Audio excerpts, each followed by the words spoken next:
Hello, folks. Thanks for joining us. We've got a few people trickling in here as we're kind of getting folks in from basically the waiting room.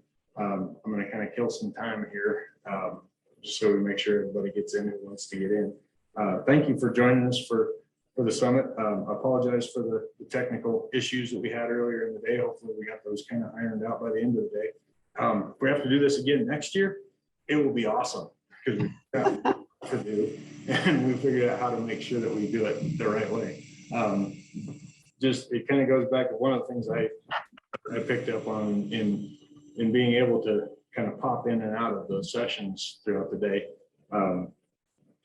Dr. Mishkin was talking about burnout in this last breakout session. And one of the things he said is worry about the things you can control and don't worry about the things you can't. There was a lot with this setting up this summit that kind of fell into that line of reasoning. But there was also a lot that, you just adapt and move on and try to get it fixed and try to keep a cool head about you as you're doing it. And thankfully, we had a really big team of very, very impressive people who helped put this on. I would like to take a moment to give thanks to Michelle Mitchum, Chris Alma Jose, Robin Martin, who was here on the panel, Christina Merritt, Jacob Bustos, Marcia Price, Lori Knowlton, Nicole Brommer, Steve Jones, Kiwi Burkhart, Meredith Toll, Robert Ripplinger, Jennifer Cassidy, and also on the panel, Liz Gagan for all of your leadership and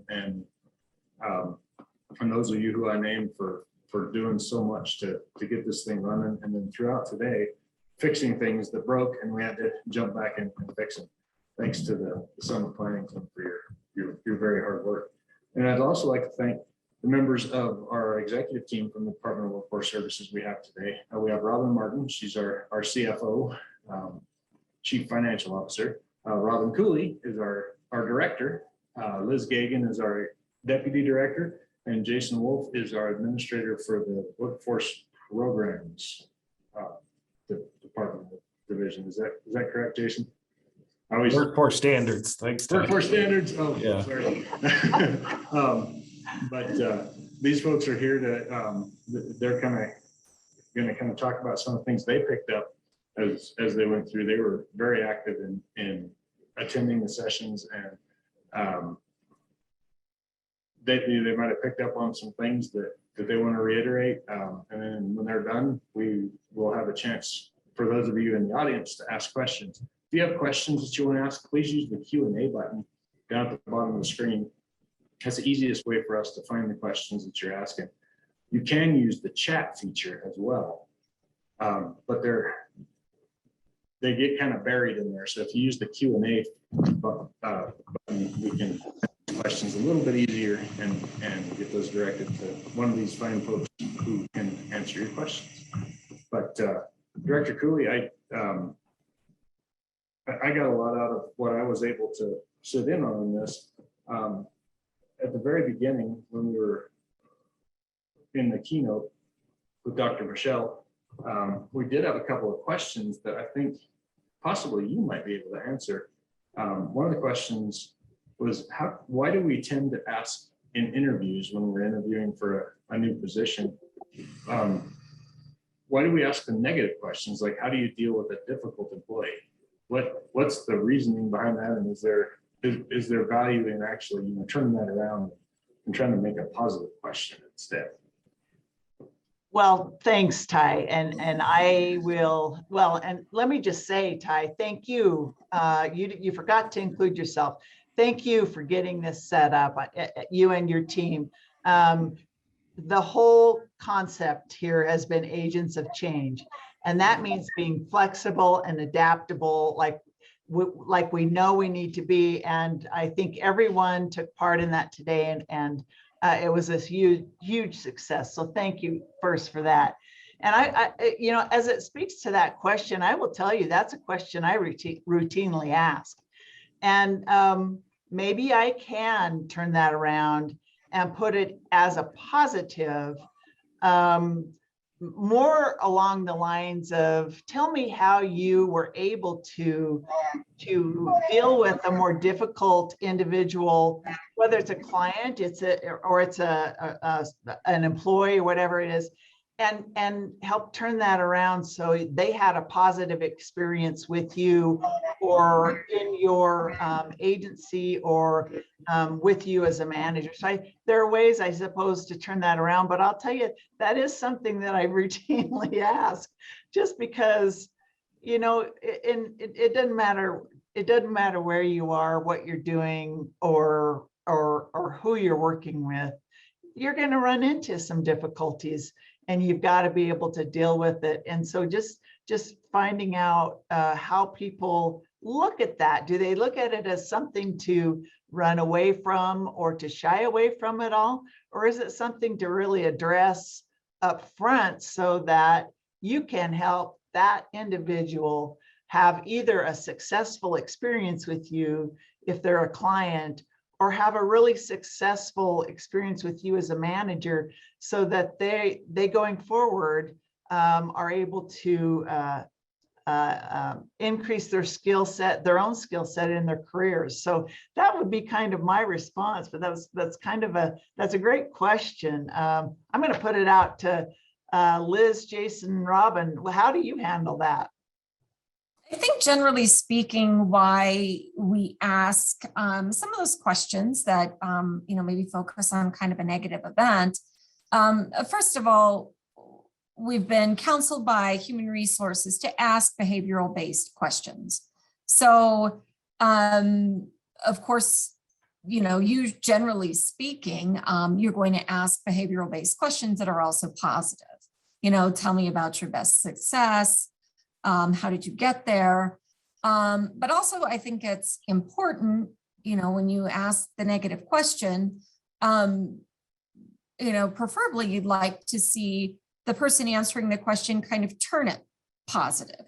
How did this issue with a difficult client, how did you make it positive? And kind of, I don't want to say read body language, but, there are those cues in people's voice, kind of the words that they choose to describe the negative event that I think are, somewhat indicative of their sort of outlook and their ability to be positive versus negative. That's a great way to look at it. Jason, Robin, what about you? Go ahead, Jason. Okay, yeah.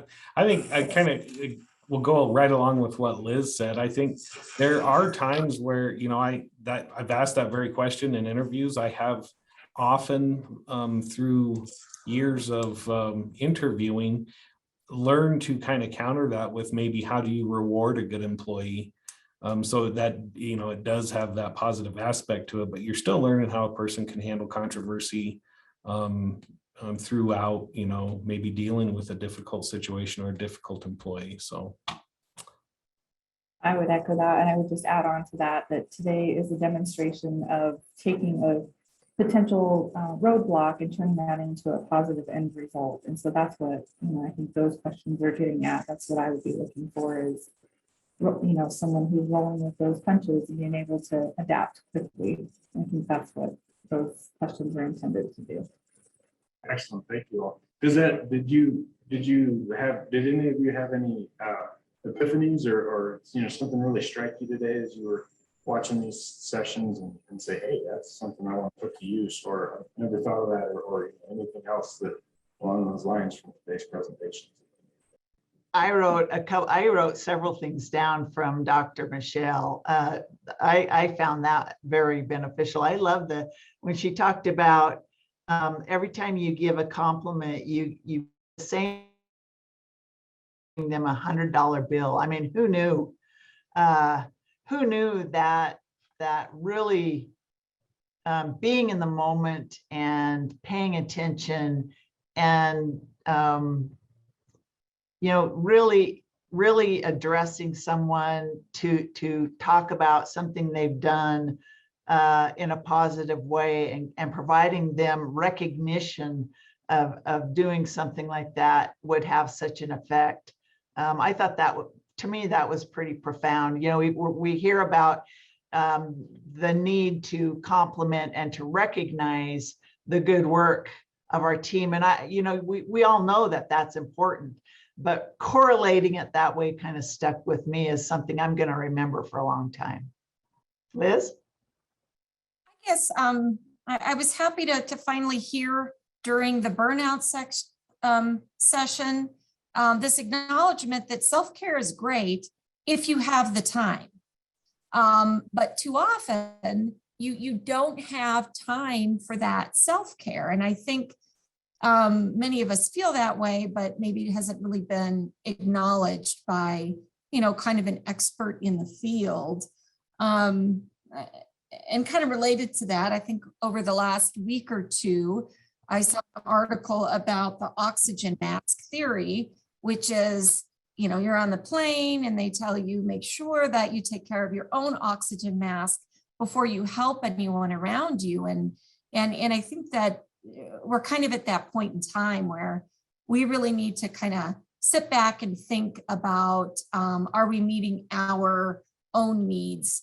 Or are we kind of solely meeting other people's needs? So something to kind of think about. Yeah, I was happy to hear that it's perfectly acceptable to take a Jason day. So, or mental health. Put it on your calendar. I had so many great takeaways from today. And one of the key themes that keeps jumping out at our team in particular is putting the distractions away and just really being focused on who's talking in that moment. And that really related all the way from the keynote speaker all the way to the de-escalation with Jeff Schultz. It really is a recurring theme. And in today's world, we really are in an always on society. So that's something that I'm going to really think about and take away from today. Definitely. Thank you all. Yeah, I tried to write stuff down as I was going too, but it's going to take a while to process everything that went on today. One of the things that I was able to tune into was that, as Jason alluded to, the burnout session, and it's definitely important to take that time for yourself, and then if you're a supervisor, make sure that your people have that time. Make sure that you're not adding stress to them by telling them you need to take some time to yourself. Hey, I need that by Monday. So, definitely a balancing act, both for the individual as well as for the management. I thank you guys for those nuggets. If there's anything else you have to discuss, we don't have any questions yet. I did get a question asking if we are giving continuing education certificates. So for those of you who are asking that question, we were not able to get that lined up ahead of time this year. I'm trying to figure out how, if we can get that after the fact, but I'm not overly optimistic about that. But if I can get you something for continuing education credits, please email me at tyler.stockton@wyo.gov. I'll see what I can do going forward. So if anybody else has any questions, please pop them into that Q&A and we'll try to get to you as quick as we can. For questions though, do any of you folks have any other takeaways that you had from today that we haven't covered yet? I guess really quickly, Black Hills Energy shared with us what I think was a really fun safety video. I mean, it made me smile. And what we learned after they played the video was that it was, written, produced, choreographed, acted, everything by a group of their employees up in Gillette. And like I said, the video was really fun, but it must have really been fun for that group of employees, I think, to put that together. So maybe just kind of a,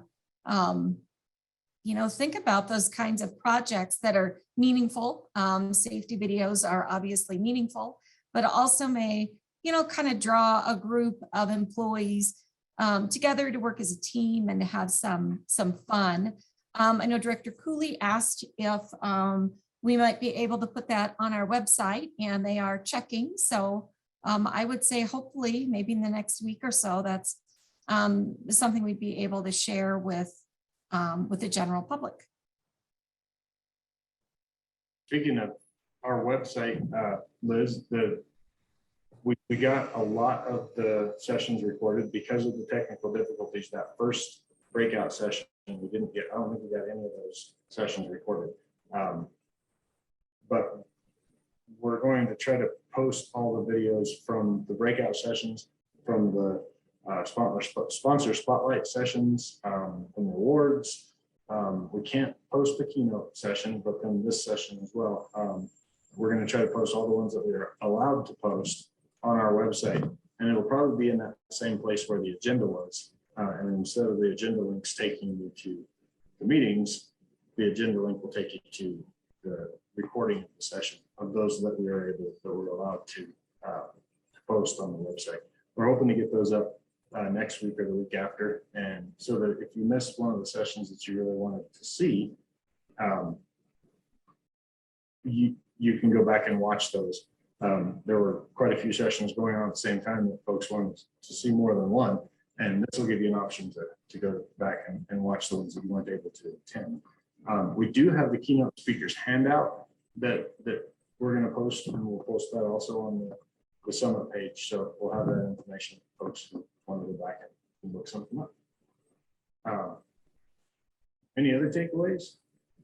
You know, Ty, I just have to say we had several people speaking about some of the new, interesting, and just really innovative things that are coming to Wyoming. We've got some great things coming ahead of us to be looking for, and that provide some really optimistic outlooks for this state. So whether it's Bitcoin and cryptocurrency and how forward-thinking Wyoming has been in that area, or it's the nuclear options that are coming to Wyoming, and we all know of several others that are coming as well. And so I think we've got a future ahead of us that is primed for some really unique opportunities for our workforce and for the state as a whole. So I'm just really optimistic after listening to the speakers today, and I hope others took some of that away as well. Definitely. Jason, you look like you had something to say there. No, not really, but I was just going to ask Ty, I think just for the folks on the that are left on the meeting, maybe I missed it at some point. Are you sending out a survey for folks to take on, for next year's like we typically do? Yeah, we definitely will have a survey, and it's going to, like everything else with the summit here, we actually had it kind of started, but I'm going to actually add some stuff in there on this platform. There's obviously some things that we could have done better at the beginning of the day. I think we learned a lot of stuff as we ran that had we had that in our test scenarios, we might have not run into those issues. But we would like to get folks' impressions on what sessions were good, what sessions would they like to see that did not offer. So please, when you see that survey, I'm going to send that out to everybody who registered for the summit. Please fill out those surveys and be brutally honest with us. Let us know what worked, what didn't, what you'd like to see for the future. That way next year, and hopefully we'll be meeting in person next year, and we can bring you the sessions that you would like to learn about, as well as help you with the things that you're looking to know. Thanks for bringing that up, Jason. I forgot to mention that all through the day. We don't have any questions, so the one other thing that I was going to bring up that really struck me was Dr. Michelle talked about the 20-minute rule and the amygdala hijack. That's definitely a thing, and it doesn't always. You don't always have that ability to take 20 minutes. Sometimes things need to be done. She gave some very good advice as to how to kind of slow things down and say, just give me a minute, and kind of backpedal.